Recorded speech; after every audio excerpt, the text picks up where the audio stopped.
Hello everyone. आप लोगों ने इससे पहले पहाड़ियों के बारे में हमारा वीडियो देख चुके होंगे और यहाँ से हम हिमालय का थोड़ा सा विस्तार जानेंगे कि जो हिमालय का ये वाला पार्ट है, ठीक है। अब इस वाले पार्ट को बोला जाता है असम हिमालय का पार्ट बोला जाता है, लेकिन ये आप लोग देख सकते हैं कि बिल्कुल नीचे तक ये आ जाता है। अरुणाचल से लेके नागालैंड से मणिपुर, मिजोरम, त्रिपुरा और यहाँ पर आप लोगों का मेघालय आ जाता है, ठीक है।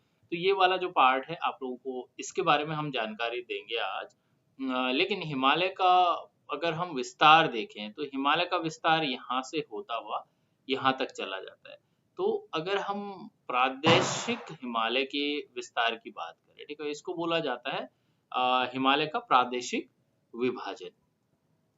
ठीक है, प्रादेशिक विभाजन अगर रीजनल डिवीजन ऑफ हिमालय इसको बोला जाता है।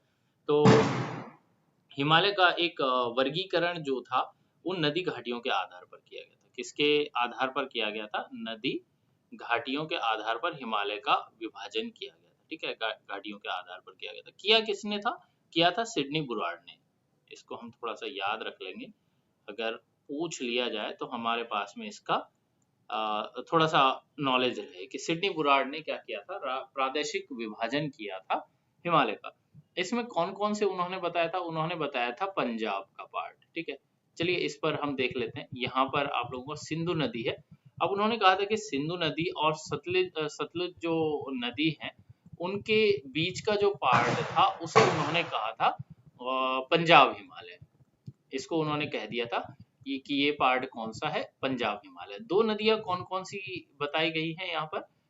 एक है आप लोगों का सिंधु नदी और प्लस सतलुज नदी। इन दोनों के बीच का जो पार्ट था वो क्या था? पंजाब हिमालय था। दूसरा पार्ट आ जाता है आप लोगों का कुमाऊं हिमालय। तो कुमाऊं हिमालय का पार्ट जो था वो सतलुज और काली नदी के बीच का पार्ट था। अगर हम इस पार्ट को कहें तो ये था आप लोगों का सतलुज प्लस काली नदी। इन दो नदियों के बीच के पार्ट को उन्होंने कहा था कुमाऊं हिमालय।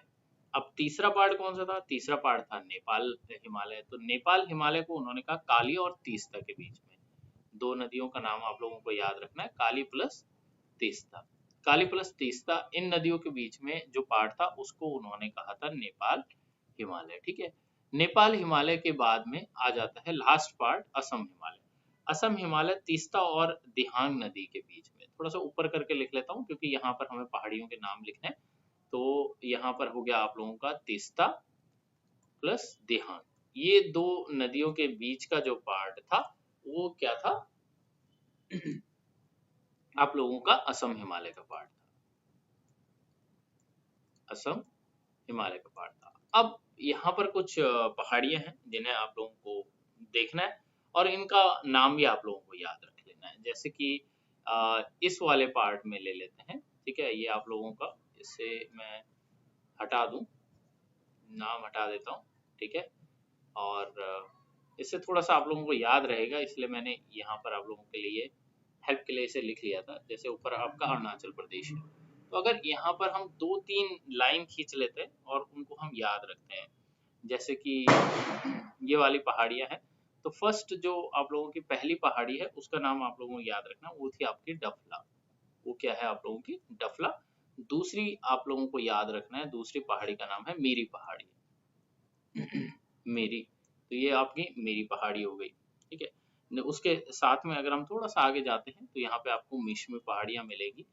और इनसे रिलेटेड जो इम्पोर्टेंट फैक्ट है वो आप लोगों को याद रख लेने हैं, जैसे कि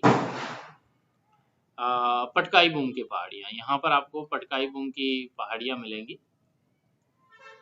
पटकाई बूम, पटकाई बूम जो है वो आपका अरुणाचल प्रदेश और म्यांमार, यहाँ ये जो पूरा एरिया है ये किसका है? म्यांमार का है, ठीक है। तो म्यांमार और भारत की जो सीमा है, अरुणाचल वाली सीमा, ठीक है, वो उसको उसको कौन बनाता है? पटकाई बूम बनाता है। तो इतनी आप लोगों को पहाड़ियों के नाम याद रखने। उसके अलावा 3 पहाड़ियाँ यहाँ पर आपको मिलेंगी मेघालय में। यहाँ पर आप लोगों को 3 पहाड़ियाँ मिलेंगी, 1, 2 एंड 3। इनका नाम आप लोगों को याद रखना है, गारो, खासी और जयंतिया, ये 3 जयंतिया, गारो खासी जयंतिया, 3 पहाड़ियाँ आप लोगों को यहाँ पर देखने को मिलेगी, जो कि इम्पोर्टेंट है आप लोगों की।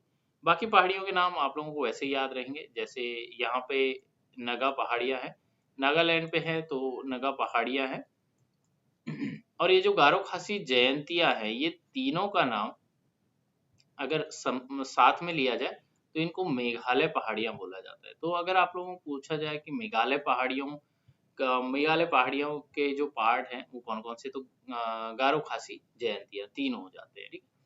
उसके बाद हम नेक्स्ट आ जाते हैं जैसे मणिपुर, तो मणिपुर की पहाड़ियाँ हो जाएगा, और नीचे आप लोगों का मिजोरम, तो मिजोरम की पहाड़ियाँ। तो इतना आप लोगों को इसमें याद रखना है। 4 प्रदेश जो थे वो सिडनी बुराड़ ने ये बताए थे आप लोगों को।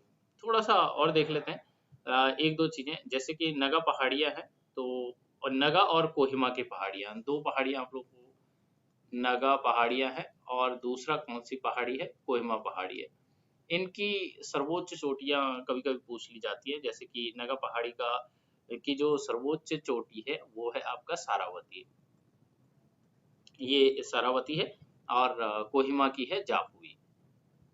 ये आप लोगों को 2 क्या करनी है, याद कर लेनी है, बाकी ज़्यादा आप लोगों को इसमें ज़रूरत नहीं है। जैसे कि चेरापूंजी का पठार, तो आप लोगों को पता है चेरापूंजी कहाँ पर है, मेघालय में है, तो आप लोगों का चेरापूंजी का पठार आप लोगों को यहीं पर मिल जाएगा। तो ये वाला जो पार्ट है, इतनी पहाड़ियाँ आप लोगों को याद कर लेनी है, और बाकी पहाड़ियाँ बहुत ज़्यादा इम्पोर्टेंट नहीं है इसमें।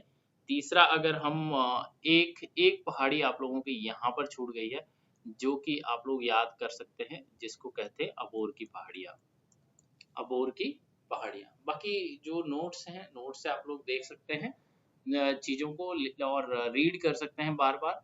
और जो मैप है, मैप पर आप लोगों को इसी तरह से एक जो ब्लैंक मैप है, वो आप लोग स्टडी कर सकते हैं, उस पे लिख लिख सकते हैं। एक कोई सा भी आप लोगों के पास अगर स्क्रीन रिकॉर्डर है, ठीक है, तो स्क्रीन रिकॉर्डर आप लोग यूज कर सकते हैं लिखने के लिए और प्रैक्टिस करने के लिए। अगर आप पेपर में प्रिंट करके रखते हैं, तो इस तरह से आप लोग अपना जो है प्रैक्टिस कर सकते हैं। तो मिलते हैं अगले वीडियो में, तब तक के लिए गुड बाय, टेक केयर।